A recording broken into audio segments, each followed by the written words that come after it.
The Angry Chicken is a production of Amove TV. Bookmark amove.tv for more gaming and esports shows. The Angry Chicken is directly supported by listeners like you via patreon.com/TAC. Everyone, get in here!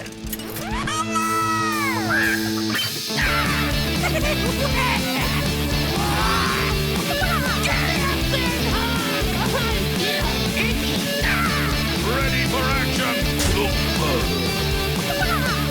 I've got the beast in my sight. A podcast about Hearthstone, Heroes of Warcraft. This is the Angry Chicken.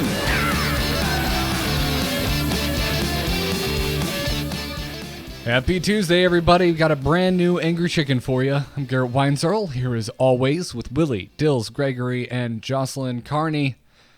A lot of Hearthstone to talk about this week. A lot of competitive Hearthstone. The end of an era is upon us.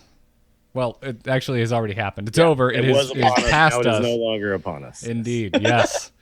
Yes. It's exactly what happened. Yeah. Y'all, I'm sad to see it go after that amazing display of finals that we got to experience. Yeah, it's a little worrisome because of how good this HCT was. Isn't that such a weird place to put our brains, right? Is to be like, it was so good, my first reaction is concern. Yeah. Like next year for the World Series, after one of the best World Series, they're going to be like, we're going to go to a single game. And you're like, wait, what? But the World Series was sweet. Yeah, that's kind of what it feels like almost. Like they're changing up everything right in the midst of everything working super well. Yeah. Yeah. I'm trying to remain cautiously optimistic about Specialist. I've become pessimistic. I'm trying. I feel like we flipped because like when it was first announced, I was like, this sounds awful. And you were like, I know, and I was the optimistic one. Yeah. But like it was so entertaining to see, and probably because of the rotation happening so close to the tournament. I will admit it was a great broadcast from a spectator point of view, and there were so many different decks. Even within the same decks, they had different tech inside them. So, I mean, it was great from a viewer perspective.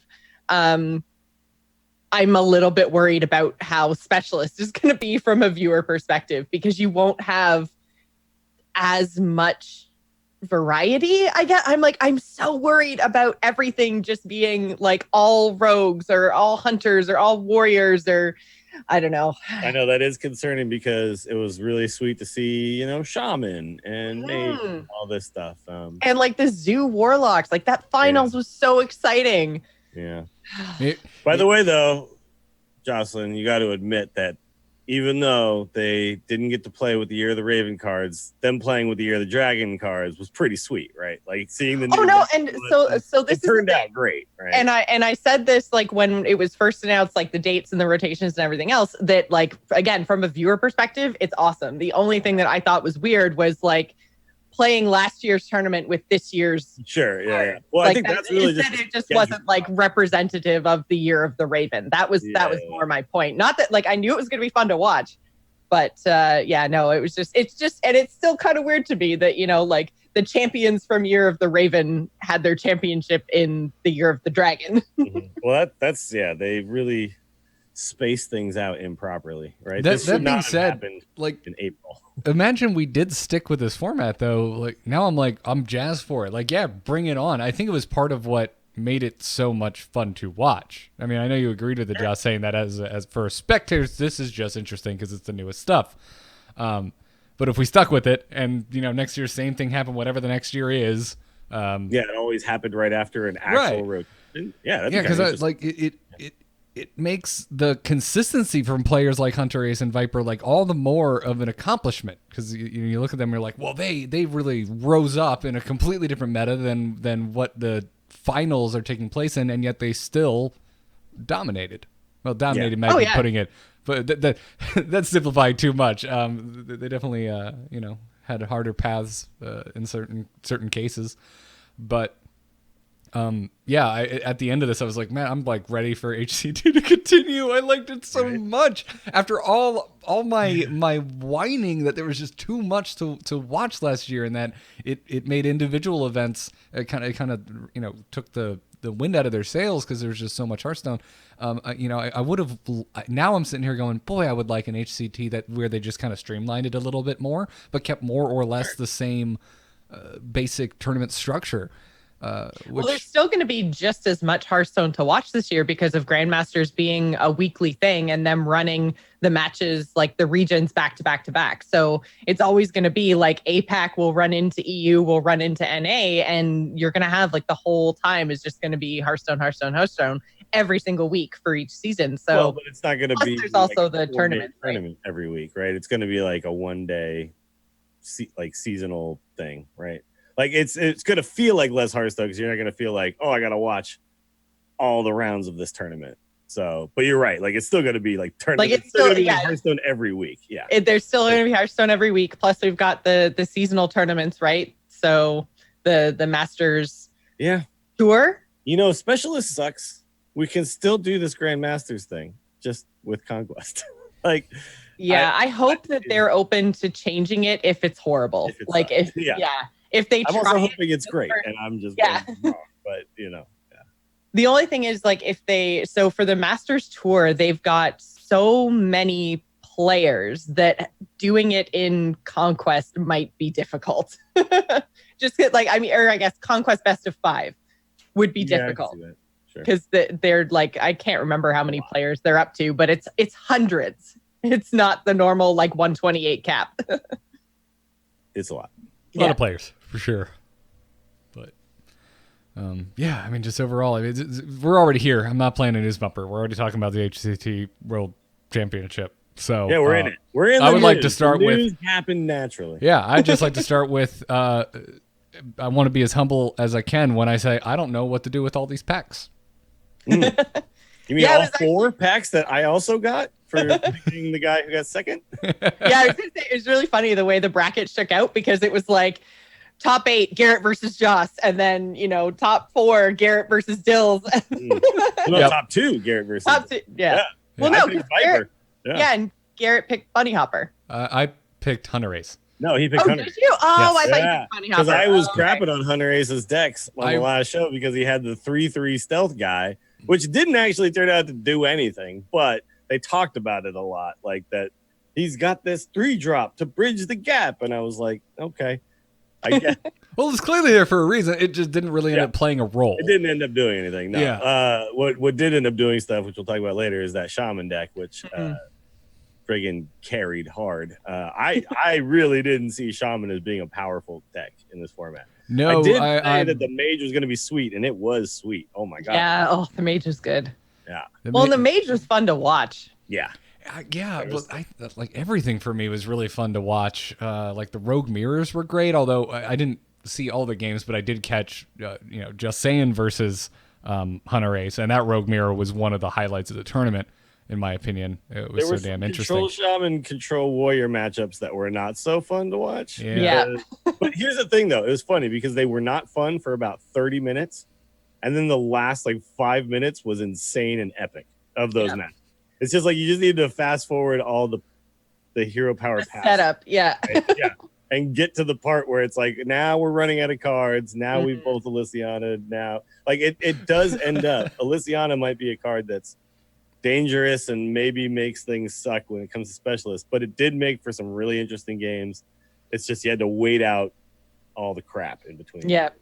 Yeah, only so much you can do for that, though. Like, what do you do? Like, all right, who's up next? You two, start playing. We're going to broadcast your game until the control matchup actually gets interesting, and then we're going to cut away. Like, you can't do this. I got to commend the casters for making those games at least halfway interesting.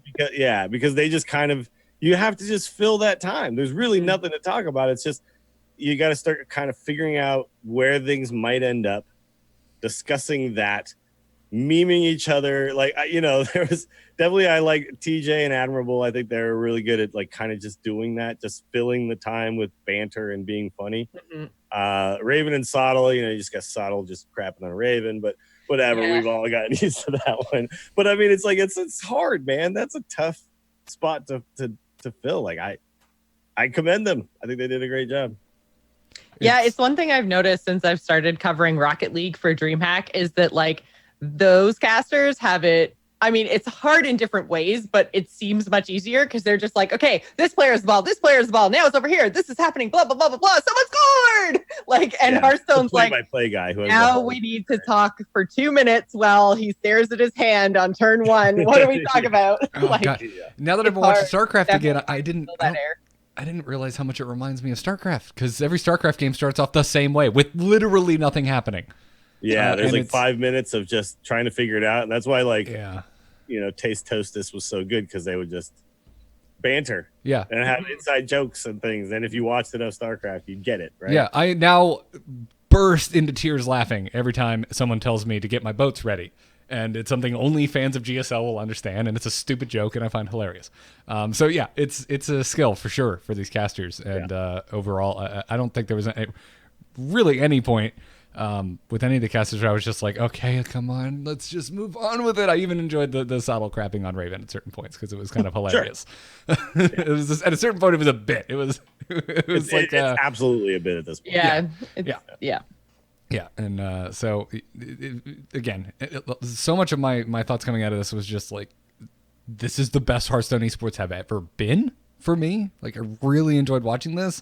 It really kind of put into perspective how good the meta for this game has become when I think about this versus so many different points in the game's history in the past. Because it just seemed, and Dills, you sent this to me when I was up late one night, like catching up because I was off in Orlando this weekend, so I was watching this stuff via VOD. You're like, dude, the better player won in basically every scenario in this tournament. And you're absolutely right. Like, it really, I guess in the early days of Hearthstone, it didn't, like, not to take anything away from it, but as a StarCraft fan, it didn't feel like it was on that level. It felt like there was enough randomness that the better player wouldn't always win, and that's something that just is inherent with card games, right? But this time more than ever, I was just like, my God, we really are watching the best players in the world play almost perfectly. Yeah, every time the casters brought up something where they were like, well, we can see the cards, so we know that this is whatever. It was like the players knew that too. It was like they could also see the cards because they were so good, and at this point they were so dialed in. And these are the people who have had essentially the best 2018/2019 of everybody playing Hearthstone. And it's like thousands of people were trying to get into this, and these are the top 16, and they all played like they were the top 16, right? Even the guys who went 0-2, they didn't make mistakes. Their decks didn't work out the way, and the matchups didn't work out the way that they wanted them to, right? Like, I just couldn't get that damn token druid through, right? It just turned out to be a horrible pick for the tournament. And that's what punished him. It wasn't like, oh, he completely missed a lethal or screwed up something technically. I didn't see almost any technical mistakes throughout the entire tournament. There is even a thread about how Viper missed, quote unquote, missed lethal because he could have sacrificed his Witchwood Imp to then give his other minion over 2 health to then attack into the explosive trap. So he did miss lethal, but he played around, like, there was no way for him to know if it was explosive trap or misdirection. He had to kind of pick one and go with it, right? Like, make the read on which one it was. He played around misdirection. That turned out to just be wrong. If you want to call that a misplay, sure. But there was also a bunch of other times, like, Bunny Hopper made the exact perfect attack to then get lethal. Like, there was all these times where they had to make a read. They went with it. It worked or it didn't. And it came down to, not like there was a bunch of RNG in that last game.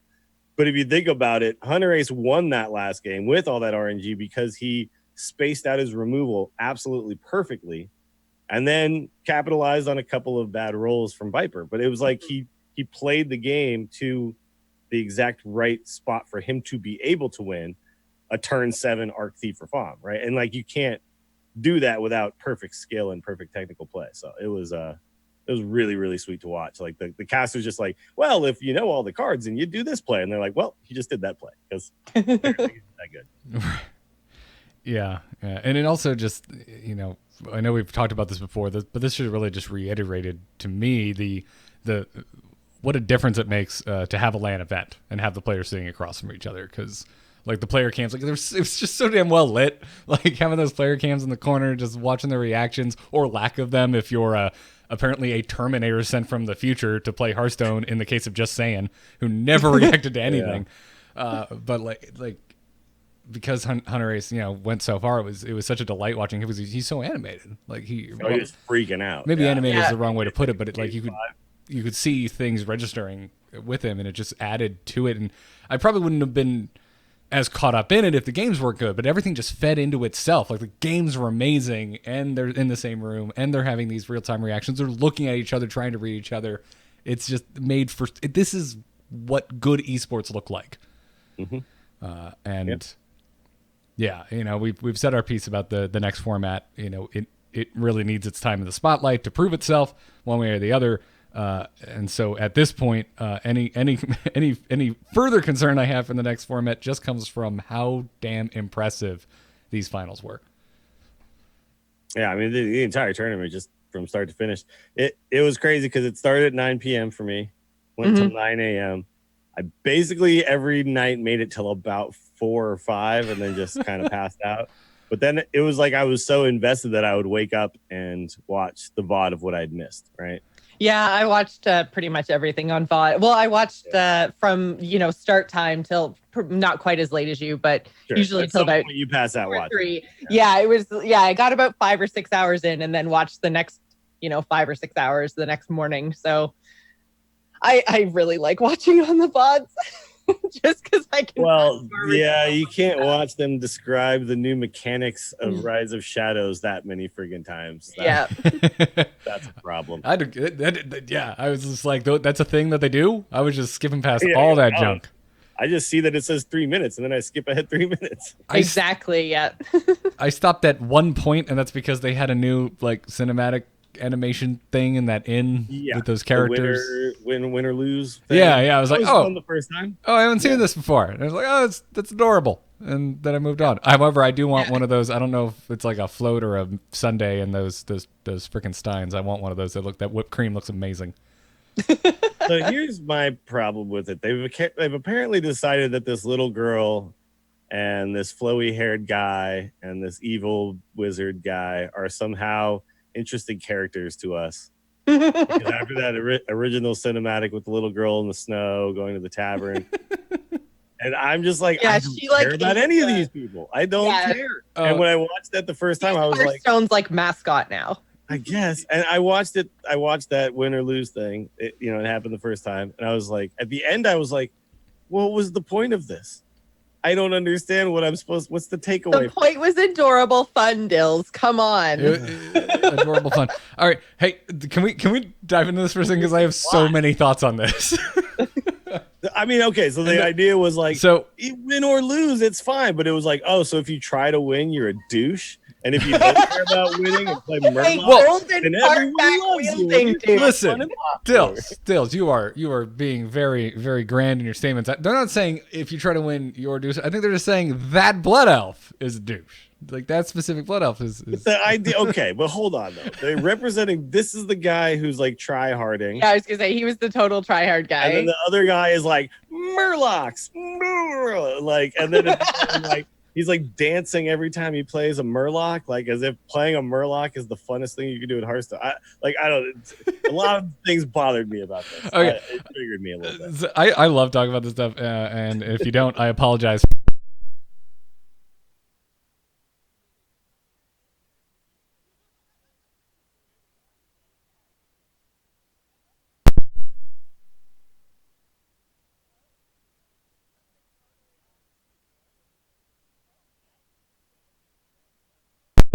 Stupid.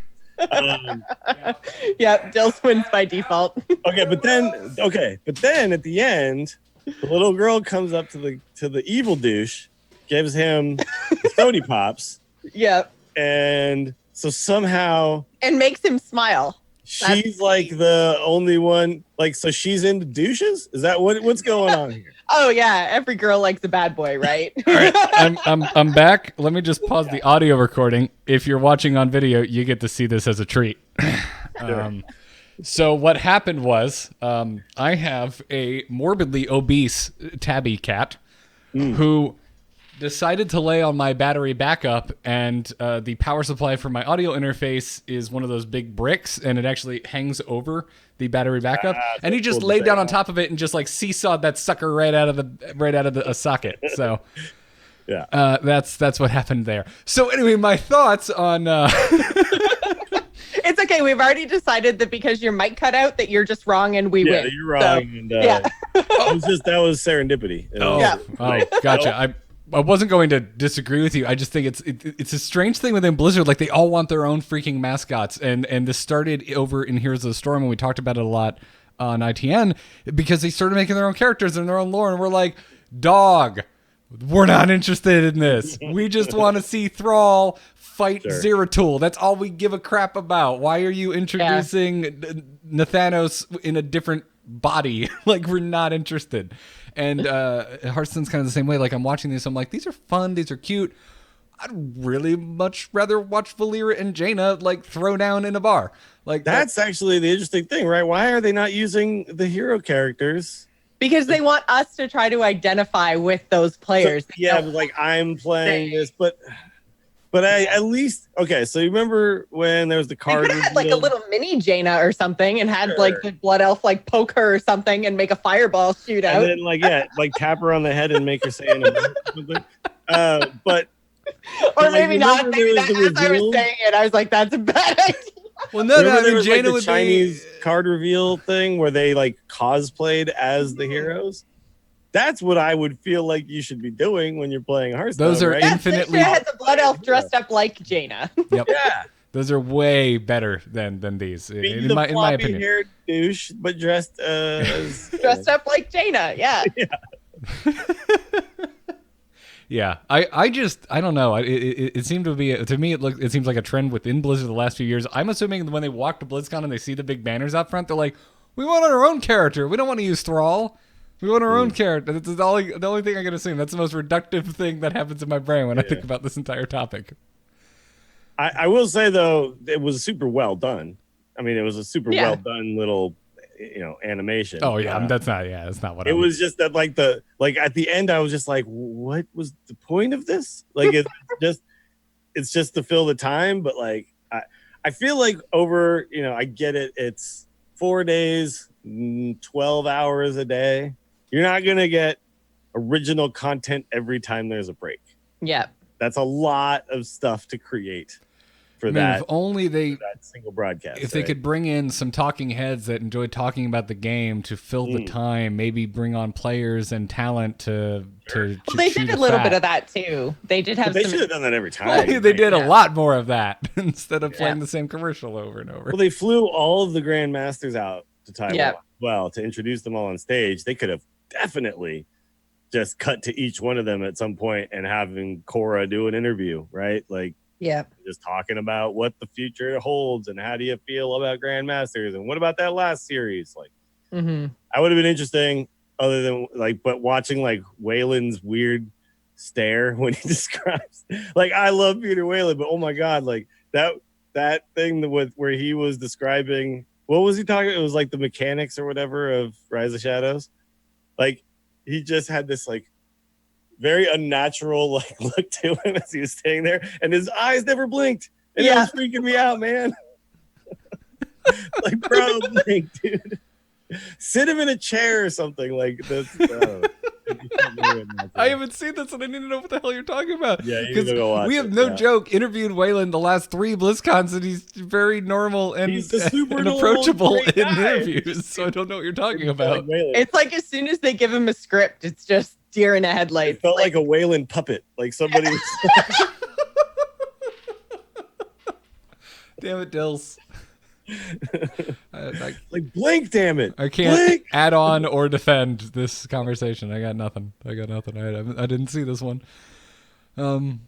Anyways, that's HCT. We're gonna talk about Hunterace's Shaman deck, which was just rad. So I had so much fun watching this deck. In our strategy segment today, we're gonna spotlight it. Which you, if you're out there thinking, I want to be good against Rogue, but I don't want to play Warrior. the Shaman deck might be what you're looking for, so stick around for that. But in the meantime, speaking of BlizzCon, there's been a lot of wondering if it was even going to happen going around the last couple of weeks because we were past the latest date that BlizzCon had ever been announced.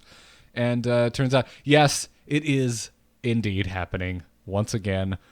Tickets are damn near here as far as going on sale. The first wave is going to be this Saturday at 10 a.m. Pacific time. The second wave of ticket sales is going to take place a week from this Wednesday on May 8th at 7 p.m. Pacific time. So we got an early morning, a late evening. Best of luck, everybody. BlizzCon tickets have historically been more or less real-life RNG. Real-life RNG to get a hold of it. And it's becoming pure randomness this year as they're switching to AXS, a new service to sell tickets where you are put into a waiting room and tickets are just randomly assigned to those people in the waiting room, which people have gone back and forth on what they think of this. And I just go, it was already random depending on your latency when you hit F5. So now it's truly random. Doesn't really bother me any. I mean, hitting F5 is the stupidest way to handle this. So anything is better than that.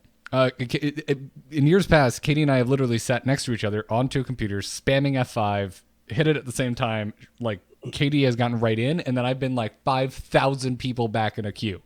We're talking milliseconds between button and while presses. you're doing that, somebody else writes a program that hits F5 instantly over and over and over again and gets the tickets. Right. Yeah, exactly. So, So it's like, I don't understand how any computer programmer ever decided that this was the right way to keep people for tickets. So I'm glad at least something different is happening. Mm-hmm. Yeah. I think this is kind of the most fair, right? This is basically like everybody walks into a room and is given a number and then they choose a random starting spot. Yeah. And then they stone you to death. Jocelyn, you are a robot. Yeah, robot big time. Yeah. We're becoming Omnistone, the thing we swore never to become. Fixed. Don't worry, soon my audio will somehow cut out or something will happen. You'll disconnect right before you're supposed to say yes and end the show. Yeah. I mean, no dig on Omnistone. They understand they embrace the shoddiness of their audio quality. Yeah, it's a meme at this point. Is it fixed now? Am I better? It is fixed now. You are all better. You are back. In addition, there's no goodie bags this year, at least no traditional goodie bags. You get to pick between a Horde or Alliance statue. I think these things are dope. And as someone who's been whining that we haven't gotten statues in years, yeah. What's wrong with them? I like them. What could you possibly not like about these statues? You hate cool statuettes? They look like they're made of Play-Doh, and there's like hardly any detail on them. And they look like WoW characters to me. They look like the 3D units like popped right out of Warcraft 3 Reforged, and I'm super into it. Yeah, as long as somebody's super into it. Yeah. Okay. So here's what I'll say. The goodie bags, I am fine with them going away because most of the time the bag itself was the thing I ever kept. And all the crap inside, I was just like, what do I do with this? What do I actually do with this? They've definitely gotten, I don't necessarily want to say like worse over the years, but I feel like when they had less franchises, then they were able to put more money into the individual collectibles instead of having to spread it across like 6 different properties.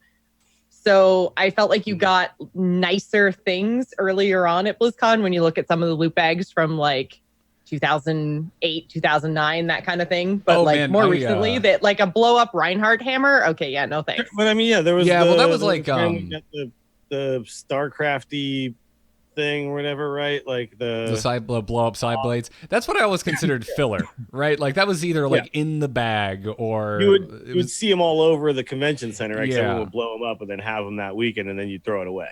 Yeah. But like there was the thing that I've always kept forever and ever is that messenger bag. That they a bunch of stuff, and I still have that damn messenger bag. That thing is awesome. I still have my messenger bag, my backpack, but like for me, the first few years I went, they were giving away like statues, and I loved them. They were super cool. I mean, the first year I went, it was 2010. They gave away like a Deathwing Whelpling statue from Sideshow Collectibles, which I think still to this day makes some of the coolest collectibles in the world. They have some of the best sculptors that work for them. If you ever look up they have like the license to anything you've ever nerded out about, and their merch is absolutely insane. So the fact that like one year they gave away a Sideshow collectible statue, that's bananas to me. Those things, their statues are usually like $100 on the low end. And so I so like a that's what I display mean, like thing like that. I think that's cool. Like, yeah, I so- think like I'm just looking them up now and I feel like I'm looking at their stuff and I'm like, it's just way more realistic looking and like detailed. And I don't know, these just look, and maybe I'll just have to see them. Sure. Yeah. Yeah, they're Yeah. super cartoony, but they just look simple, I guess. Or yeah, I'll give you that. I mean, it's one thing to be stylized; it's another I to guess I be. just don't mind simple. Yeah, I don't simple. I guess, and it's hard to tell. Like you can't tell the weight of it. You can't tell the scale of it. Even like Yeah.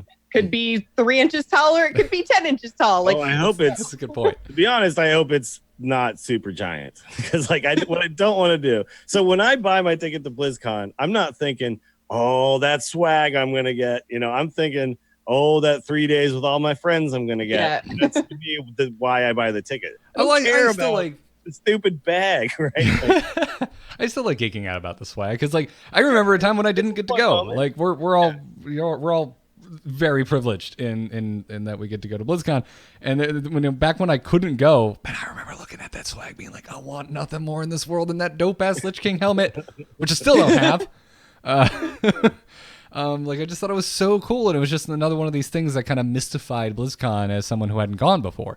So yeah, I'm with you, Joss. Like going from like a statue to a bag, I was kind of like, oh, this is lame. But also, it's like, well, I've also been going to BlizzCon for like 5 years straight, and a lot of people don't get to do that. So I should probably shut up. I don't know. I'm a jerk. I just think we sometimes. get bogged down in stuff, and we don't need stuff, man.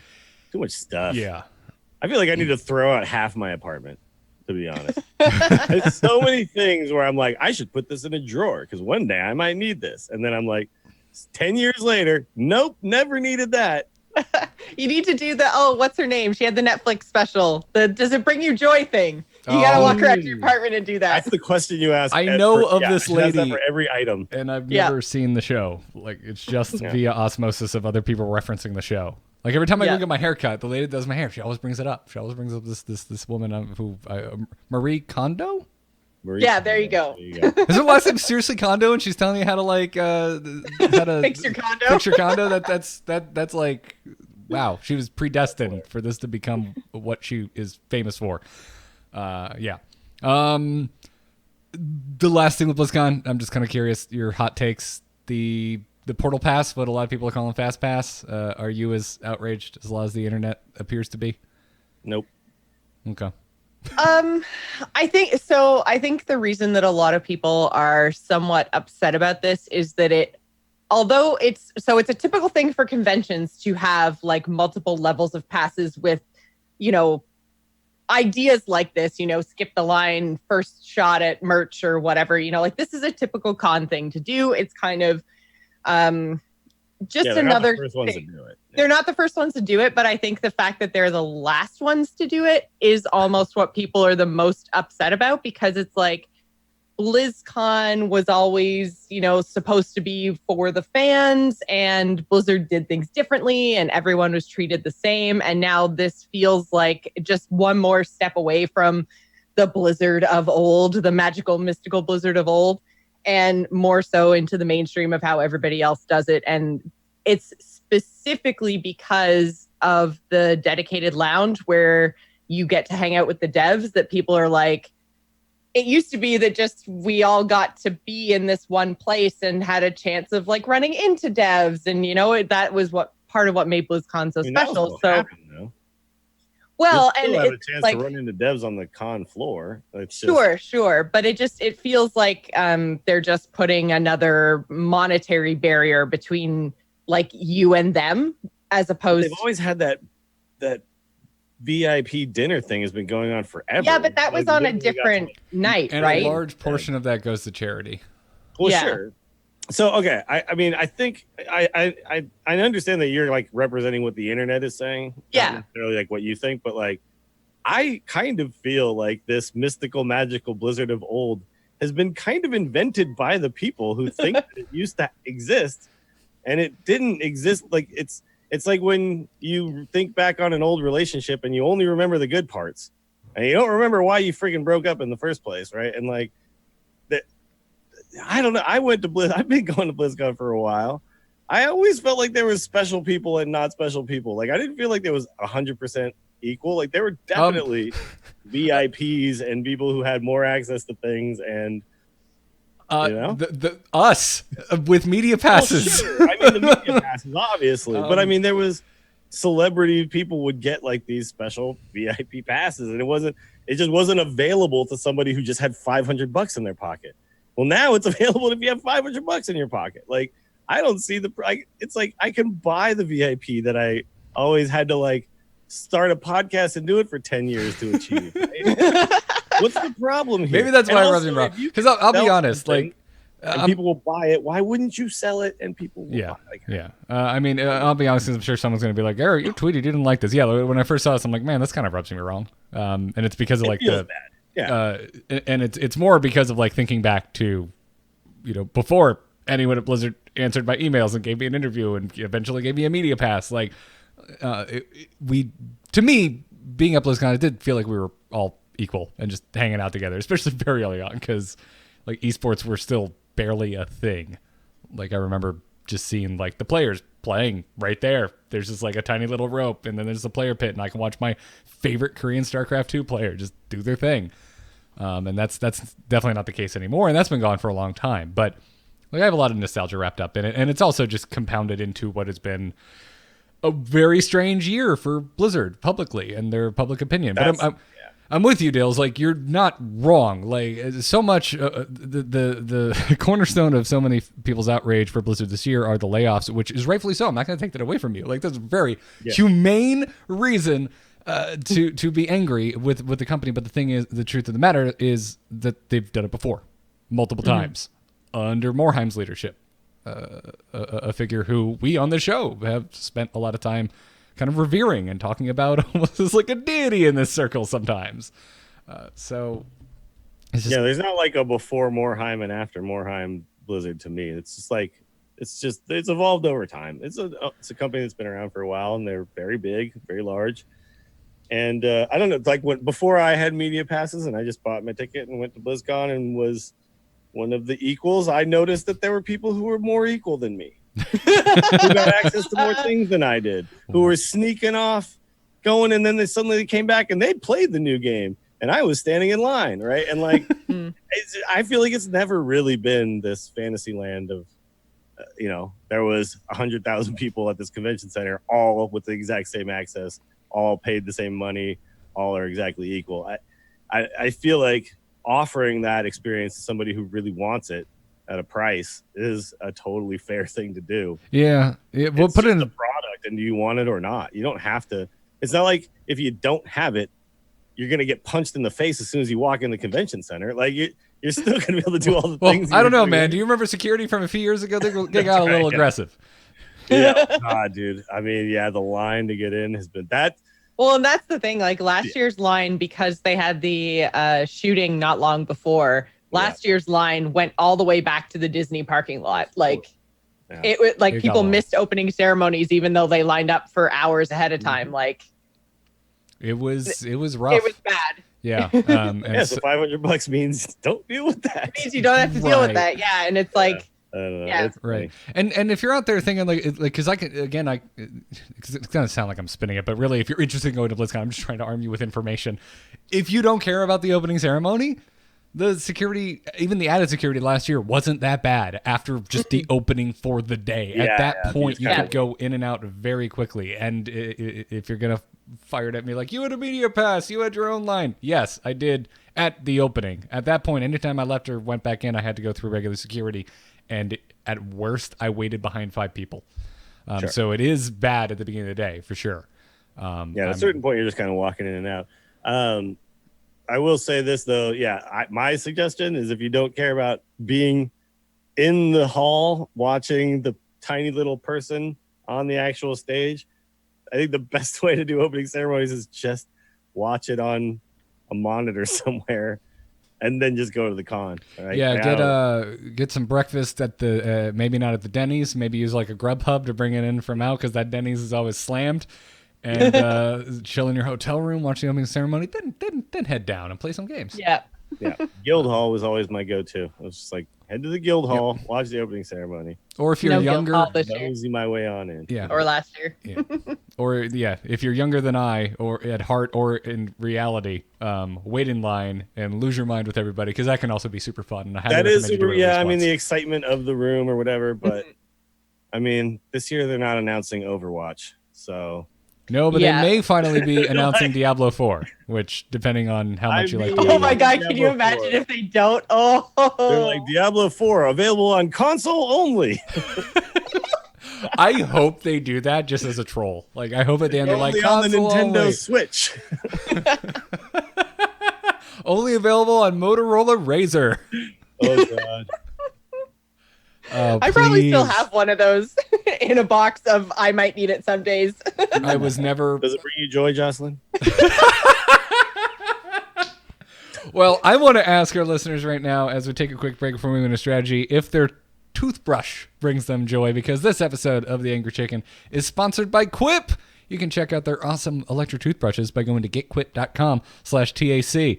Also, if you go to that /TAC, you're going to get your first refill pack for free. More on that in a second.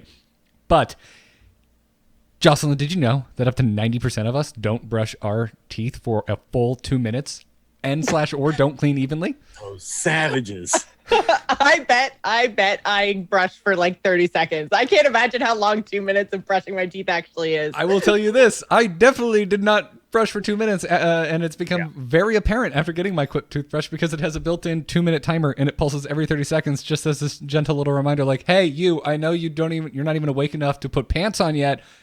Change positions, move to the other side. Yeah, find a new part of your mouth, continue brushing. Technically, the way you're supposed to do it is like each 30 seconds is a region of your mouth. Yeah, right? yeah. I usually go like right, left, front, and then like corners and also like behind the teeth. I go down, up, left, right. Oh, okay. Whoa. That sounds like a cheat code. Up, down, left, left. What was the old blood code on Sega Genesis for Mortal Kombat? I don't remember, but I bet but I'm gonna be thinking about that as I brush my teeth tomorrow morning, or tonight. Because you should brush at least twice a day. On top of that, It's just in. Garrett's decided that 2 minutes in the morning is plenty for 24 hours. hey, if I was only brushing my teeth for 30 seconds before, Today, just then. science at that point. We were giving terrible toothbrushing advice. Vigil in the chat room says Abacab. Yes, that's what ABACABB. Thank you, Jonathan Vigil. You beautiful man. Also, 3 out of 4 of us, by the way, use bristles that are old, worn out, or ineffective, or just straight up terrifying to look at. And Quip fixes that for you. Brush heads are automatically delivered on a dentist recommended schedule every 3 months for just $5. And this is why I like Quip so much. It's really convenient and it's a high quality product. I went for the gold handle, so I'm like rocking a little bit of bling in the morning, feeling super fancy while I brush my Like a teeth. rock. Aren't you fancy? Yeah. So I've got a gold toothbrush that tells me when to switch sides. Like, could I ask for anything more? Maybe a Well, sweet. you could ask for it to have a sticky strip on the back of it so you can put it up in your shower and save time because it's just in my shower chilling. You're Very still nice. a weirdo for that. No, I am not. Yes. Brushing your teeth in the shower is a thing everybody should be doing. And this is Save why that time. we all dig Quip on the Angry Chicken and why they're backed by over 20,000 dental professionals. Quip starts at just $25, and you can go to getquip.com/TAC right now to get your first refill pack for free with a Quip electric toothbrush. Again, that's your first refill pack for free over at getquip.com/TAC. We thank them for their support. And now we're going to talk about Hunterace's Shaman deck. Hit it very hard. Wanna blow something up?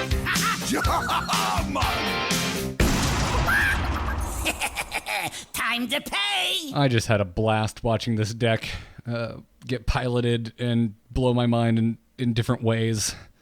And it's made it on to the ladder. And also, side note, like, I was seeing some weapon hate before. I'm seeing, like, all the weapon hate now. Just all of it. I'm not sure how much it had to do with this tournament and the fact that maybe Rogue is just a little overrepresented on ladder right now, but feels like it Yeah, has and something to do with it. that's Really the point of this deck. targeting, yeah, the waggle pick for sure. Yeah, this deck is meant to counter the rogues that Hunterace assumed he was going to see. And I think, was his strategy to ban the warriors and then to just beat the rogues? I can't remember exactly. I believe so. Yeah, because I know in the end, Because you actually, kind of knew everyone. It was very, very likely everyone was going to bring rogue and or warrior to the tournament. Like, although when we got to the everywhere. top 8, there was a lot less warriors than There was, we expected, because a lot of people, I think, were trying to counter it. One thing that's interesting about this deck is it does not have the Elysiana in this deck. No. Which a lot of people run because when you Shutter Walk, you Elysiana again, right? Mm-hmm. So there were a bunch of people who had a control shaman that would do that, and that was to try to kind of outlast the warrior. So yeah, I think Hunterace's plan was to just ban the warrior, not play against it, and then beat the rogues, right? Probably something we'll see included in secondary or tertiary decks. Sure. If anyone brings this into a specialist format. Yeah. But there's another interesting inclusion in this deck, which is the Swamp Queen Hagatha, which a lot of people have said is just not a good card. I do think, though, that maybe if Hunterace were to build this deck again today, might not put it in the Swamp Queen Hagatha. These deck lists that we were watching at the HCT were several weeks old, essentially. Yeah. At the time we were watching them, like I was like watching their them. deck submission date, I think, was the version, week after the rotation. Yeah. So. Yeah, they had to submit these pretty early on, so like there's a lot of stuff where you're like, that's not how people are playing this anymore. But some of the like really interesting inclusions that I think were surprising when you first glance at it is things like Giggling Inventor, right? Yeah, it that goes right in with the Swamp Queen Hagatha for me, because it seems strange in a deck that runs Giggling Inventor with no way to cheat it out to say that Swamp Queen Hagatha just seems slow.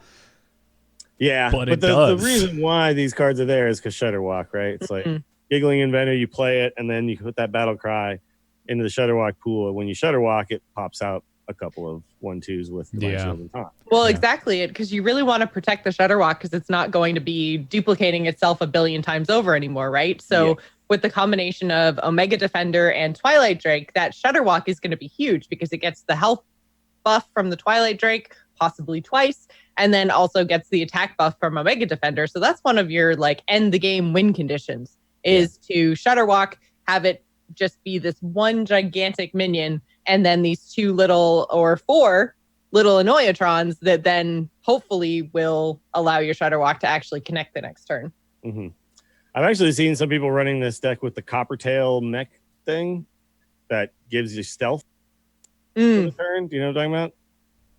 It's like, so it gives the Shutterwalk stealth, and then it buffs it with the Omega Defender and the Twilight Drake, and then you just get this giant Shutterwalk, which is kind of an interesting thing. And then I've also seen people running Wind Fury in this deck. So the idea is you control, play this massive Shutterwalk that gets stealthed and giant, and then you just Wind Fury them to death. I completely forgot what you were talking about. It's the Coppertail Imposter, the 4. Oh, I was just about to say 4 mana 4/4 gains Battlecry gains stealth until your next turn. Yeah, because like to play a single one of those isn't really that big of a deal for this deck, right? Because you're able to control the board so much. It's interesting. It's very interesting. The deck is mostly meant to win condition by just outlasting you and getting rid of all your resources, right? That's its main thing. That's why it's so good against like Rogue, right? So, well, yeah, there's a lot of healing. There's the 2 walking fountains as well as the 1 copy of Witch's Brew, which I thought was kind of interesting, is instead of 2 copies of Witch's Brew. But I mean, 1 Witch's Brew, and you can basically, it's like Reno, right? It usually gets you through. Yeah, the second copy I think is a little overkill, especially when you've got double fountains. Yeah. So there's a lot of healing. It's so very this deck is reactive. Like this is an extremely reactive deck. So a lot of your games will probably not play out the same way. It's super bad against Warrior.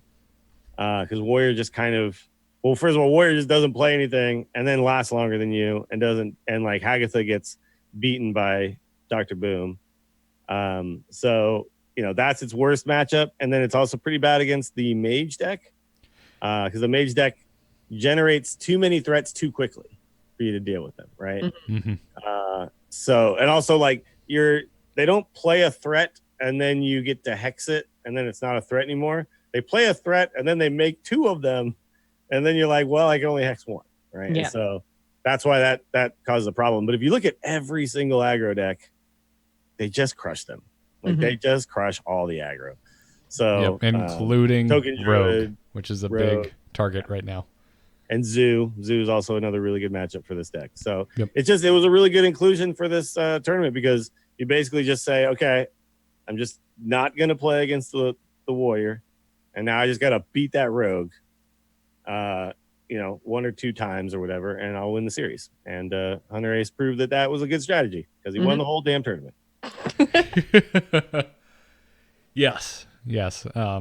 Although he had some rough, he had a rough spot in the group stage. That's right. He was 2-1 in the group stage, so he was not the group winner. He was the second player out of the group. Yeah. That's the way that works. Yeah, because Just Saying took first place. Actually, ended up beating Hunterace in that group, but then he was able to avoid him in the top 8, right? So that didn't matter. yeah. It was kind of would have liked to have at that seen a point, rematch. it's like redraw, and it's like a little bit randomized. But I mean, I was iffy on Hunterace's decks, man. I'm not gonna lie. I was not so sure, and I looked at Vipers and I was like, this makes more sense to me. Turned out that Hunter was not as strong in this tournament as I thought it was going to be. Mage was as good as I thought it was going to be, but Hunterace's Shaman deck was kind of the difference. It actually beat a Zoo deck that played Arc Thief Reform on turn 7. I mean, Viper kept Arc Thief Reform in his mulligan in that last game, right? And the idea was, I understand I'm trying to beat this Control Shaman. The way to do it is a million giant legendaries. And Hunterace was able to kill all of them and actually fatigue Viper. So it shows you like the power of this deck and what it can do, how it can actually outlast a situation like that is pretty crazy. As someone who has always been a little salty on winning with cards that give you very little control over their outcome, I was very happy to see Arc Villain Rafam punished.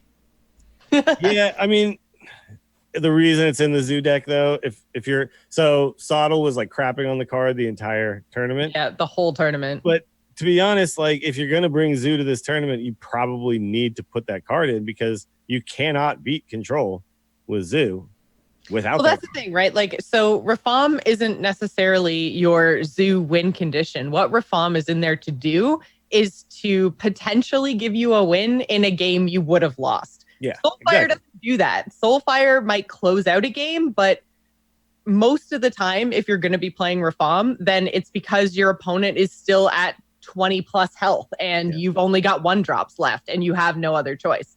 You were going to lose, so you Rafam and you hope that you win. And a lot of times the games where you're going to Soulfire to win, you probably could win just by putting minions on the board and hitting their face, right? Exactly. We're never going to win. Soulfire does not ever win you those games, right? Like Soulfire was not going to beat this Control Shaman in that final game. The only thing that was going to beat this Control Shaman in that final game was Arc Thief Reform. He just got unlucky. Like honestly, like he played the whatchamacallit, the new Priest Legendary. Muerte. Oh, Katrina Muerte, and then it like summoned a frog back. There was like a lot of moments where I was just like, man, if Viper gets a good roll here, he could put him over the top. I mean, obviously Hunterace played that game perfectly, but I really disagreed with Sottle's take that just putting in Arc Thief Reform was just a terrible idea. It's that's not what I'm getting at all. I just like historically, like you remember me during the Yogg's era, I just couldn't stand it. Sure. So like this is just a personal tick of mine that I don't like cards like this. I do like that it's the right inclusion in that type of deck in this type of tournament, because you're right, it is like you need an out, you need some sort of out for the matchups that you otherwise could not win, and I think it's cool that a card with this much randomness has a competitive application in that way.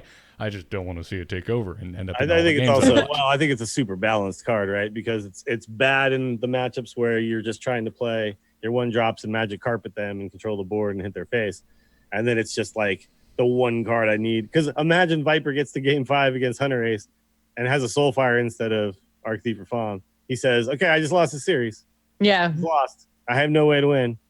I need to hope that somehow Hunterace never draws any of his massive amounts of removal." Yeah, he can't draw removal. He can't draw healing. Oh, wait, his entire deck is removal and healing. Yeah. Like, how do you even dodge that? Yeah, So- I don't know. You hack the game, put Doomguard back in, and hope you can burst them down. Like, Yeah. that's It's funny though too, because there was a couple of games where Soulfire like would have won the game and thought it was like, see, I told you. And it's just like, come on, man. Like you're missing the point here. Why the card is in the deck. It's not because in this particular scenario a Soulfire wins or whatever. It's just like you just need that card. You need it. If I'm playing on the ladder and every time I queue into a shaman, it's just like 1 star is all I lost. Yeah, Soulfire all day.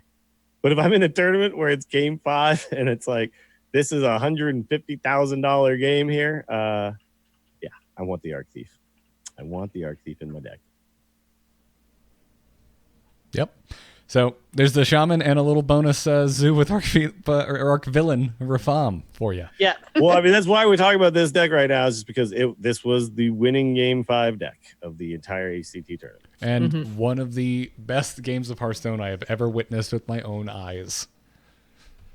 And one of the biggest surprises, right? Like, Yeah. I did not see Shaman coming at all. Fireshock in the chat brings up Mossy Horror. Do not I put think Mossy he means Horror Mossy in your Horror. deck if you're playing if you're playing whatchamacallit, Giggling Inventor though. That's a really bad combination of cards because if your Giggling Inventors go off before your Mossy Horror just kills your Giggling Inventors. So don't do that. Pick one or the other. Depends on the meta. Or if we If get it's a token druid meta, sure. Because a bunch of 1/2s with Taunt and Divine Shield might not protect you from, a million and tiny attacks.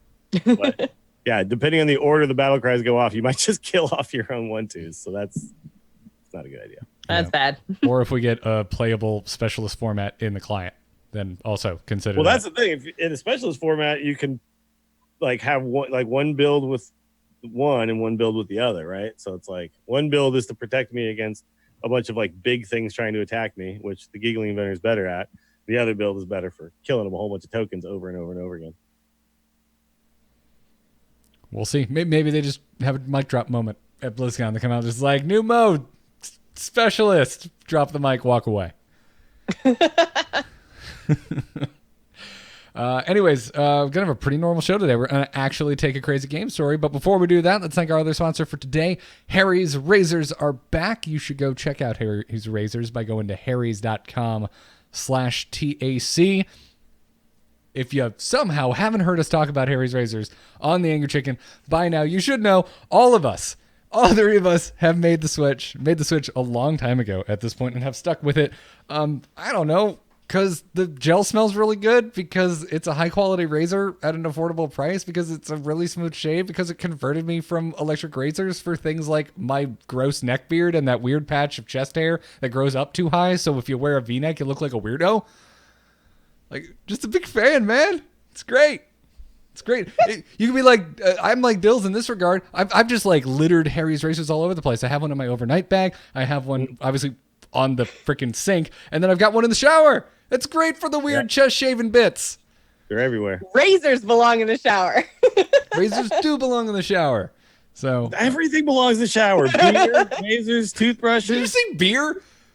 Yeah. Do you have like a pimped out shower with a refrigerator? No, I just bring a beer in there. Oh, okay. You take it with you. I've done that before. Actually, I'm with you. Shower beer.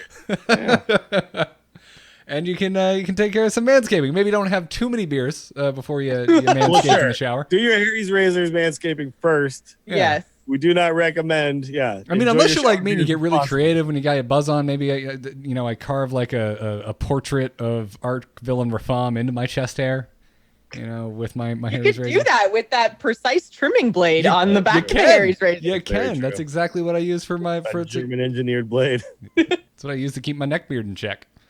A big fan. Big fan. So go check them out. On top of all of this, you can get a $13 value trial set that comes with everything you need for a close, comfortable shave. You get the weighted ergonomic handle, a 5-blade razor with a lubricating strip, and that trimmer blade we just mentioned. The rich lathering shave gel. Just smell it next time. It smells so good. And you smell good afterwards. And you get a travel blade cover. which is permanently on the one I have in my overnight bag. So listeners of the Angry Chicken can redeem their trial sets over at harrys.com/TAC. Again, make sure you go to harrys.com/TAC to redeem your offer and let them know Tax sent you, and you'll help support the show in the process. We thank you for doing that, everybody. Now, let's take a crazy game story. Has the whole world gone crazy? You're in trouble now. You got it!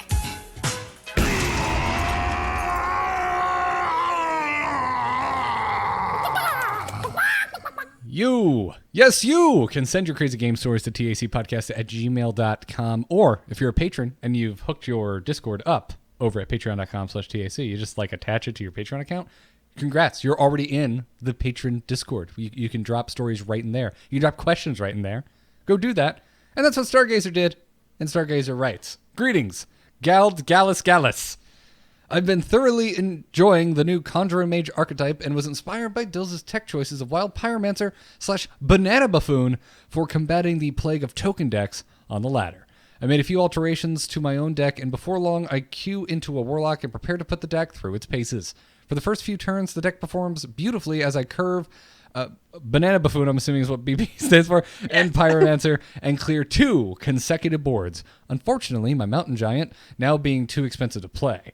I'm unable to swing the board and instead spend the next few turns fighting for control until my opponent realizes that 1-drops aren't getting the job done and plays Archvillain Rafam. Despite still not having drawn Conjurer's Calling, I feel confident enough to finally play an 8-mana Mountain Giant after killing Rafam. However, my opponent then responds with Princess Talanji, spewing his entire hand of Toki, Lady in White, Archivist Elysiana, and Prince Liam onto the board. Jesus. Had to clear my throat after that.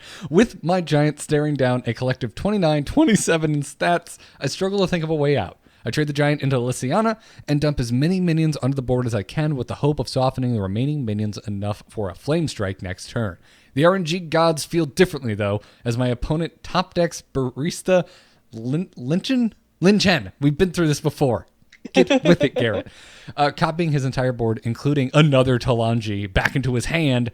With a huge tempo and card advantage, but only 15 health, he trades away my board to ensure I can't burst them down with any Caligos shenanigans. Those are my favorite types of shenanigans. Despite the futility, I ping Lin Chen and flame strike away his board, only to be greeted by Talanji and her cronies again next turn. However, the fickle gods of RNG are not done yet. I top deck Power of Creation, and with Khadgar already in hand, I throw a Hail Mary. I play Khadgar and then Power of Creation, pleasing the gods enough to offer me Argent Commander. 4 of them are summoned and burst down my opponent for 16 damage as I laugh at the absurdity of it all. This sounds like fan fiction about the finals that just took place. That's a standard mage game right there. This is actually sent in before the weekend, so yeah. I'm not calling them out. I'm just saying that this seriously feels like if Hearthstone tournament fan fiction were a thing, this is a story that could come about as a result of being inspired from the insane games we saw on display this past weekend. By the way, Arc Thief for Fun gets you that Talanji so often, it feels like. It's crazy. And then the Talanji is just disgusting. You just put all your minions into play. Can we put like the animal companion always summons Huffer to bed, and now it's that Rafam always finds Talanji? Always gets you Talanji. Yeah. Certainly feels that way. So I was playing some Zoo just to kind of test the deck out when I was testing out all these World Championship decks, you know. And Arc Thief for Fun is just a fun card. I'm just like, I don't want to take it out. I just want to play it. Because like sometimes you're playing the game and you're just like, yeah, you know, min-maxing my 1-drops and trading perfectly every turn. That's been fun for a while. But now I just want to slam big bros, like turn after turn. And it just allows you to do that. And the Conjurer's Mage, too, it's like, it feels so cool in that way where it's like, you have all these games where you win by like precise skill and perfect, like whatever, and you play the game out and do all these like, you know, 200 IQ moves. But sometimes you're just like, I just make four 2s with charge and divine shield and win. It's just fun, right? Yeah. The card's been in since the very beginning, but how often have we heard of 4 Argent Commanders hitting the board simultaneously for lethal? I know. Yeah. Welcome to Hearthstone, y'all. Ever changing, ever crazy. So. By the way, that wasn't his only out for the 6-drops. He could have also gotten Reckless Rocketeers. Oh, that would have been great. I think they actually have a better, like attack voice line, so I would have been super into that. God, I remember puting those in my deck early on because I didn't have Leroy. I didn't have Leroy. I didn't have the dust. Leroy, yeah. Jeez, how far we've come. I know. And now you're somebody made a post, by the way. I after this HCTs, was hilarious. All of a sudden, the subreddit for Hearthstone became like a love letter to Hearthstone. I was like, what is happening here? Where'd all the hate go? And people were posting like, I think RNG is actually Hearthstone's best quality. And I was just like, whoa. What? Dude. Yeah.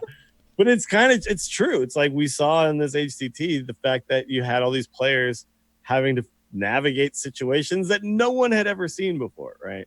Mm-hmm. And as fun as it is to perfectly, like I was saying, perfectly play your 1-drops and perfectly make your trades and eke out incremental advantage until you snowball to be able to deal 30 damage, it's more fun to watch them deal with crazy ass situations that no one's ever seen. Right? It's great to have that mix. Like the mix, and not every deck was running Rafam, but some were, and so you had this nice ebb and flow of, well, I know what the deck list is, I know how these two match up, and other times we're just like, what am I even watching anymore? And that's what we got in that final game. Like when Raymond and Subtle tore up their notes, I was dying. It was hilarious. It's not great. Yogg, right? Like Yogg was problematic because you just be like, oh, there's nothing else to do, Yogg. And like this is like Arc Thief Rafam now navigate 20 minutes more of gameplay, right? Yeah. Yes. Yeah. You still have to play, you still have to interact, where you're right. Like Yogg was just this button like, panic! Like, see what happens. Like maybe the world ends and I win the game. I flipped the board, now I win. Like it was, that was stupid because you were literally just played coin flip, right? And this is like, there's decisions with all the RNG now, right? Like all of it. Like if you look at Conjurer's Calling, even like you can use that on your own minions to execute your plan, or if you get in trouble, you can use it on an opponent's minion, like using it on a Van Cleef that's like a 12/12. Like, I know, then getting 2-3 drops and stuff. Like that's a great, and that's like a decision-making point that also has some randomness to it. It's Rafam's the same. Even like Hagatha, like the spells she generates as a hero or the horror that she generates as a minion. Either way, like all of these pieces of RNG are really fun to watch because they all have decision points. Mm-hmm. Also, one of my favorite little moves with Conjurer's Calling. Conjurer's Calling an opponent who's playing carefully around my mind control tech. And it's one of their bros anyway. I love it. It's great. It has lots of different types of play, which is what makes it so interesting. You know what it is too, is like having this meta back up, like it butted up against what came before it, which is odd and even meta. Like it's nice to have RNG back because it felt like with Gen and Baku, it was so much of it had been removed. Yeah, it was a lot. And it also feels a whole lot like the fun, big, crazy, powerful swing turns are happening somewhere in the like 4 to 7 turn range instead of in the 1 to 3 turn range. So you don't feel like you don't play 1-drop and win. Right? Yeah. There's a little bit more game to be had there. And then so when the big crazy turns happen, there's more mana to play with. So then there's more decisions and more options to deal with the things that are happening, which just makes it more fun to watch and more fun to play.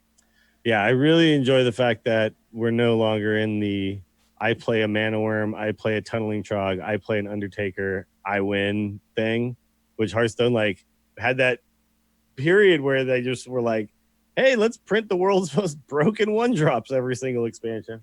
They seem to have definitely figured that out. Now if they can figure out Prep Raiding Party, I'd be real happy. We'll get to that eventually, I guess. Yeah, I feel like that's a conversation for a whole nother day, because there was definitely a couple times during the tournaments when I was watching some of these rogue games and I was like, wow, okay, we're watching like Prep, Backstab, like Van Cleef and dude that does 2 damage. Why am I totally blanking? SI7 agent? SI7, yeah, thank you. Like, but I was just saying. No, actually not. It's no longer SI7 agent. It's the lackey that comes out of your stupid miscreant. Actually, yeah, I was trying to think of the lackey. You said dude that does 2 damage, and my brain goes, which lackey is that? I'm like, wait, no, it's SI7 agent. It's been in the game. No, I'm talking about like all the old rogue cards, and this was actually mentioned on the subreddit earlier on, like before the tournament, about all the rogue decks and basically how every winning world championship lineup for all of Hearthstone's history had all of these original classic rogue cards in them. Because they're so good. Because they are just so good. And there was definitely a point, and I can't remember, I think it was like day 2, so group C and D that I was watching, and there was a point where like whoever it was just won, and all they played were classic cards, and I was kind of like, yeah, this isn't great. I honestly think that we're gonna Abyss and Sap and we're gonna have to revisit some of these cards because it's the stupid thing is like raiding party drawing you 2 free 3/3s with taunt and a waggle pick is just so stupid, and you're like, so I have waggle pick and raiding party and then miscreant and then 26 or 24 classic cards. So I want like magic core sets, man. Like change the basic yeah, sets name to core. Every time you say magic core sets, I'm thinking like magic corset. Okay. Corset now. I want a magic corset. Who doesn't? Yeah. But I mean, the thing is, imagine if you rotate in waggle pick while rotating out some of these pirates, right? And then so now it's like, oh, if I want to play this raiding party and draw pirates, I'm drawing new pirates. Yeah. Right? I'm drawing the 5/3 overkill guy and stuff like that. And like, but instead we're just using it to draw the old pirates. Yeah. You know? I'll go to bat for Captain Gigan's Skin because hasn't seen a lot of play, especially recently. No, he's fine. But he's like a new pirate. Yeah. Right. Like there are exceptions to the rule, but overall, yeah, I'm 100% on board. I've been on board for a while now that something needs to happen with classic and basic. Like just classic out of here, basic rename it to core, and every year change what's in there. Put some old Dread Corsairs though. Rotate them out when you rotate in this stuff. That's all I'm saying. Yeah. And, if one of those cards could be shielded mini bot because I miss it like crazy in my Paladin decks, that would be really cool. Thank you, Blizzard. But, yeah, this is a conversation for another day. But before we wrap up with an email or two, we want to thank those of you supporting us over at patreon.com/TAC. If you're unfamiliar with Patreon, it's the opt-in way to subscribe and support the Angry Chicken, to support the three of us, whether it's $1, whether it's 10, whether it's way more. If you're one of our producers, every little bit helps, and we really appreciate the support, everyone. So if you like the Angry Chicken, you want to support it, keep the episodes coming, head on over to patreon.com/TAC. And some of our newer patrons we want to thank are Stephen G, Andrew C, and Ryan, no last name given. By the way, I should bring up that patrons will get first access to the taco. Which I've tentatively planned for the 25th of May, but I haven't discussed it with you guys yet. I'm just kind of saying tentatively. We're talking late May, you guys. Late May. Yes. Keep it in the back of your... It feels right. It feels like a month will have happened, or about a month and a half will have happened of this meta, and people will probably know what the hell's going on. I think there's a pretty high chance we'll see a balance update before that. That's another thing that I think could happen. So all people who are patrons or who are not patrons, if you want to make sure that you get in on that, you got to become a patron, and then you get first crack at that thing. And the taco is always sweet and super good time. So, and if you don't know what the hell taco stands for, it's abbreviation for the Angriest Chicken Open. Yes. So it's your chance to become the angriest chicken. The angriest chicken. Or at least the happiest, because you won some packs and you get bragging rights for... and you get packs, yeah. Technically forever, because you'll be the Rise of Shadows angriest chicken from now until forever. I mean, you get bragging rights forever. You get the packs, you open them, they're gone. Yeah. Bragging rights, those last. We're not the angriest chickens for any of these. You get to brag to us. You go to BlizzCon, you find us at the hotel bar, you go, buy me a drink. I'm the angriest chicken, and we have to comply. It's the rule. Your mileage may vary depending on how many beers I already bought myself and if I have any more cash. But, By the way, the bounty thing may happen again. I'm not sure yet because last time I ended up winning, and then I was like, "Oh man."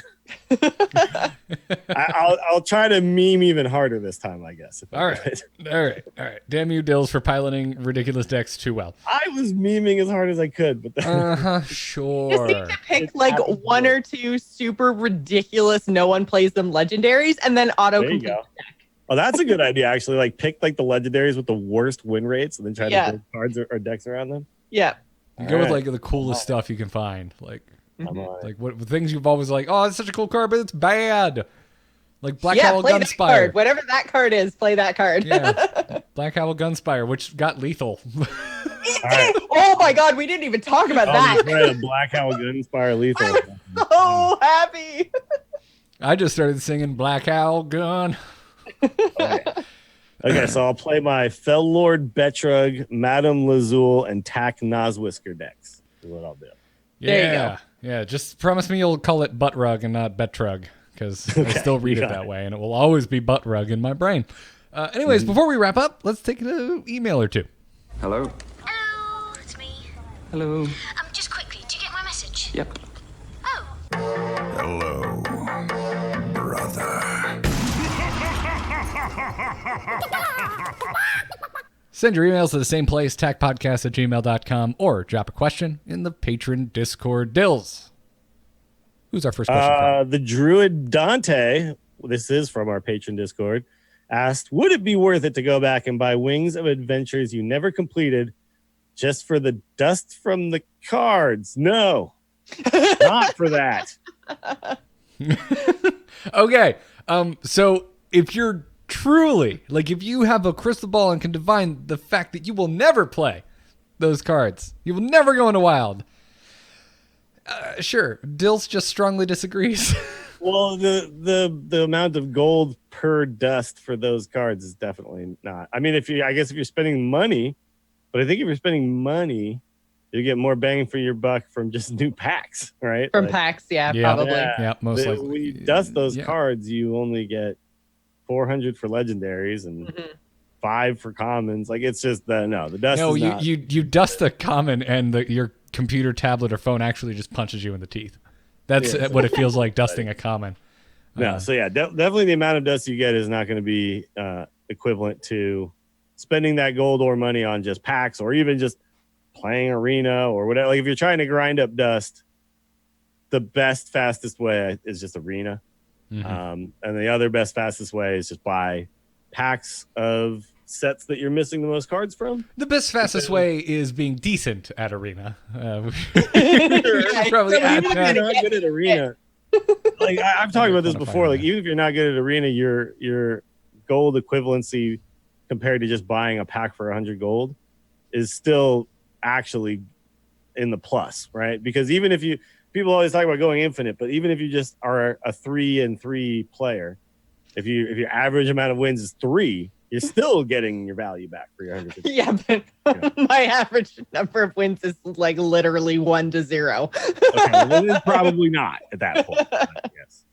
But it's funny because like people always talk about averaging 7. It's like, first of all, nobody averages freaking 7. I mean, it's the best top players do, but going infinite means averaging somewhere around 5, honestly, because the times you get over 7 end up giving you more than the 150 back, and the times under, and then it ends up equaling out. So anyway, but if you average just 3, you're actually getting your equivalency. So I still tell people like arena is just the best way to grind up a collection if you're not trying to spend money.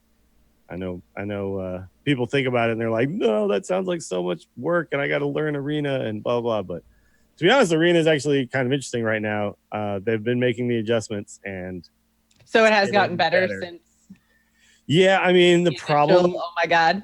Yeah, the problem is that rogue cards, like we talked about, are just so friggin' good that they have to super adjust them. But they adjusted them way down. Now rogue is in the middle. Warlock is at the top. But if you look, like I think Hunter moved up. Like, all sorts of stuff has been happening each week. It's like it fluctuates. And it's really interesting because you kind of have to keep adjusting with it. So the poor Warrior, though, is just like bottom of the barrel by a huge amount. Yeah. Well, the constructor meta is still adjusting. Like maybe it happened last week and I just hadn't looked at at win rates in a while, but I came back from Orlando and I'm like, oh, Mech Hunter is on top now. Okay. I know. I guess that happened. The aggro version of it. Yeah. Really fun deck, by the way. I didn't play it at all, and then made it hit my radar, and I'm like, all right, I'll finally craft a Flark and see what I can make happen. And I know you're playing Boommaster Flark. yeah, Ladder, man, for reals. it works. And it freaking works because you can you put a poisonous on the missile launcher and self-detonate all your own bombs and just murder the crap out of your opponent, and there's nothing they can do to block it. Well, and also it's just at a certain point they just can't kill off all your bombs, and you magnetize whatever you want to it, and it's just they just give you those mech bodies. Yep, and if they are killing off your bombs, cool, damage is going to face. You're dealing damage. Like, it's okay. I mean, yeah, it's obviously not foolproof, but I totally understand now having played it, why that is a deck that you can just grind the ladder with. I actually believe that if this tournament had happened, or if the deck submissions had happened 2 weeks later, we would have seen that Hunter deck. We only saw Masters call Hunters in this tournament. We did not see any of this stuff. And the mech package is pretty dang powerful. Even though you don't get to draw 3 cards for 3 mana, you don't need to draw cards because every card you play just deals damage. Yep. Joss, who's our final question from today? This question comes to us from Eric D, who says Ragnaros was an iconic character and a neutral legendary that fit into a lot of decks. When he rotated, he was almost instantly replaced by the Lich King. Same mana, same stat line, and an iconic WoW character. Now that the Lich King's rotated, what WoW character is worthy of taking that juicy 8-drop slot? So I think the biggest character we're missing right now is probably Kael'thas, in terms of kind of doesn't have a card, is a really big iconic WoW character, good guy, bad guy, kind of flip-flopped around, and might actually kind of fit in with Dalaran because he was a mage, right? So depending on where they take this overarching Year of the Dragon story. Well, let's see. Where did he actually exist? He was in are you talking about in World of Warcraft? Right? Yeah. Well, he was a boss in Tempest Keep. Yeah. And then and death was merely a setback, and we fought him in the 5-man outside of Sunwell Plateau. But were we in Dalaran during that expansion? No, that was Burning Crusade. We were in Shatrath. Yeah, it was BC, right? Yeah, we were in So Dalaran was still on the ground in the bubble. I was going to say, but Kael'thas was all Kieran Tori back before he went to Outland, right? Yeah. So probably the WoW character that's in the most decks right now is Harrison Jones. Yeah, you're not wrong. I think I'm with you, Joss. Frankly, I'm surprised we haven't gotten Kael'thas as a mage hero. Yeah. It's kind of odd that he just doesn't exist in Hearthstone. Right, because the he is hero such a power big WoW character. Also is fire based, not ice based. It feels like to me that Kael'thas should have been the launch mage hero, but I get Jaina more famous, but also we could double dip because we have characters that are heroes that are also cards that you can play. So I think Gul'dan trumps Kael'thas, even though I'm a much bigger Kael'thas fan. We haven't had a Gul'dan card, right? But Gul'dan we have the hero card. So yeah, we have a Gul'dan hero card, but it's gone. Yeah. If we're talking neutrals though, because they asked what's the new sweet neutral that goes in every deck. It just isn't one. It's Sarah maybe could be the one if you're talking I need a late game thing. Yeah, you could throw a dart at orcs. We haven't gotten Orgrim yet. Orgrim Doomhammer is missing from Hearthstone. No longer Heroes of Warcraft. Really need to get Scott Fletcher to record that intro at some point. There's also Queen Azara, who is super iconic in WoW and is coming back into World of Warcraft lore now. Very soon is a boss. Yeah, in Battle for Azeroth itself. So, I mean, if you look we don't have Queen Azara in Hearthstone at all, she's another good pick, I think. Yeah. For just a neutral, big, bad 8-drop. Yeah. I keep coming back around to freaking orcs. I agree with Chat, though. They should just make a new Illidan that's actually a good card. Illidan needs to be playable. You know who else they could make and who technically exists as a token but should be a standalone card now is Bane. Yeah, because we had Karin, and Karin produces Bane as a death rattle, but it'd be cool to see a new version of Bane that is a standalone, neutral legendary Because Cairn, I mean, that's another famous neutral legendary in the history of the game. Hasn't really been the case lately, but in the earlier days of Hearthstone, Cairn was all over the place. Yeah. I wouldn't mind seeing a new Sylvanas either. Yeah. Ooh, yeah, she seems like War Chief Sylvanas because Yeah, I mean she's still super sweet and wild and stuff, but it's just like, man, she should just exist all the time, right? She should be like some sort. She could be like just Banshee Queen Sylvanas or War Chief Sylvanas, but she's War got Chief so Sylvanas. many She's more got a War powers Chief now. Yeah, exactly. And like also, some- we do not have a Thrall card outside of the Thrall Death Knight, so Right. which is no longer around. Feels weird. yeah, a lot Where's my Thrall? Yeah, Where's my playable Thrall when I hit Thrall to hit the board and equip a Doomhammer or whatever? Do something. So sweet? is it like old War Chief Thrall? Is it like Monk Jedi Thrall, or is it the new Datamine Thrall that literally Baby looks Thrall like a from the square? movie. I want a Baby little Thrall. tiny baby Thrall in a basket. Basket. Does Kill the it? basket and then the baby pops out as I the was- death rattle. I was gonna say, does it generate its own river and it just it slowly changes positions with all the other minions on your board as it goes down the river? Totally. Actually, no. I actually think that would be kind of a sweet card. Is just you play Thrall and it equips a Doomhammer. I think that's kind of cool. You could have because it's like playing a Doomhammer without overloading and stuff, and then you also get like a body, so you could make it cost like 8, and then the body's kind of weak, but the Doomhammer is super sweet, and that could be kind of fun. Yeah. Be down with it. We haven't gotten Garona yet, have we? No. That'd be another No. one. Yeah. Although probably a rogue card if you did That would be a Garona. rogue card for Yeah. sure, right? Yeah. Well, I mean, it's Dagger freaking. and There's then- like clear, like obvious paladins that are neutrals. There's obvious rogues that are neutrals. Like it wouldn't, but yeah, you're typically the named legendaries tend to lean towards a class. No. Well, Makes there you sense. go, Red Fox. You play the baby Thrall. It's a dormant thing on the board, and then it eventually grows into Mighty Warrior Thrall. Does it keep growing and eventually just become Chris Metzen? Sure. That's why we don't have Thralls, because Metson's no longer at Blizzard. Yeah. Yeah, like if he survives for 7 turns, like it finally like morphs into Chris Metzen, and like battle cry is just like BlizzCon, hear me. Great. And then I would just shed one little tear. You're like, okay. You're like, no, next BlizzCon, please. Geek is, oh Christ. Well, that's gonna wrap it up for this episode of The Angry Chicken. Thank you all for tuning in. Thank you to our awesome patrons supporting us with their own dollars over at patreon.com/TAC. We've already mentioned the perks: early taco access, TAC Discord, all of that stuff when you go sign up over at patreon.com/TAC. Huge thanks, by the way, to our producers, Declan H, Sean C, Nick C, and Cheesy Bob. If you like some tax swag, we have shirts available over at shirts.amove.tv. There's a rad Jobs Done shirt. Jobs Done emblazoned.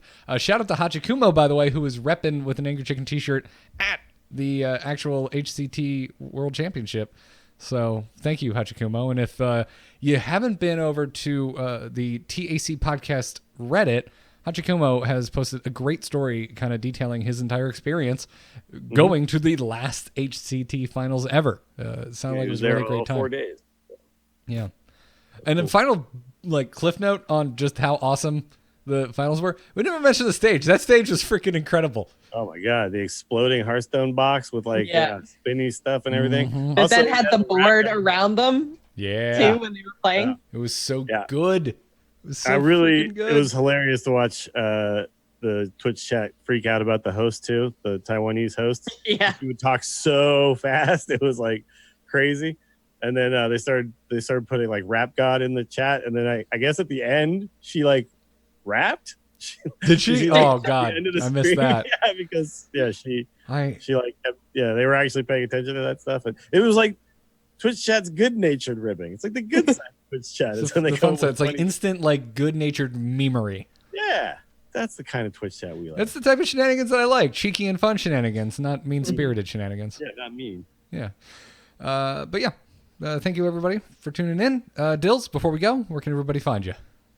Check me out on Twitter. I'm at Willie Dills, and twitch.tv/Willie Dills is where you can find me streaming Hearthstone. I think I might tonight go meet up with Brian Brushwood and Justin Robert Young, because apparently Brian is like rank 1 or something. Ooh. We might do a stream and try to bust into that legend But because if you're gonna hang out, you're gonna drink, and then you're just gonna end up at rank 5. No. Hey, that might happen, but today's the last day to get legend. So, and you've never done it, and I want to see it happen. Well, do me a favor, hug both of them simultaneously, and then grab a cheek each, please, for me.